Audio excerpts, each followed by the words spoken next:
করতেছে।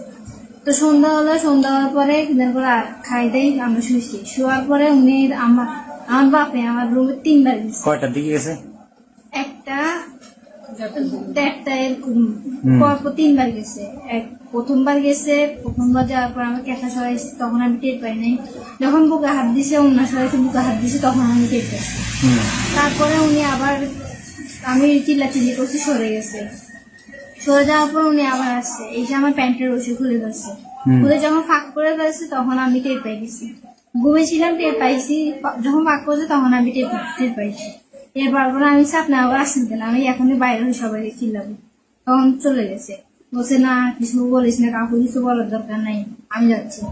আচ্ছা, তারপর আমি জার্মানি ছিলাম। তারপর উনি আবার আসছে, এসে দেখতেছি আমি ঘুমাই গেছি, হালকা চোখ লেগে আছে। পরে চোখ খুলে দেখতেছি উনি পাশে শুয়ে আছে, উনি হাত আমার বুকের মধ্যে। তারপর আমি টের পেয়ে, তখন আমি সরাইছি। এরপর 3 বার গেছে। তারপর দিনে সকাল থেকে কাউকে কিছু বলি নাই। তারপর উনি রুমে দরজা বন্ধ করে দিয়ে উনি আমি পিছনের দরজা দিয়ে বসে আছি, উনি ওইখানে যায় আমাকে ধরছে। তখন আমি উঠালে বেরিয়ে গেছি, আমি সয় না। তারপরে যাই আমি আমার ছোট চাচিকে বলে গেছি।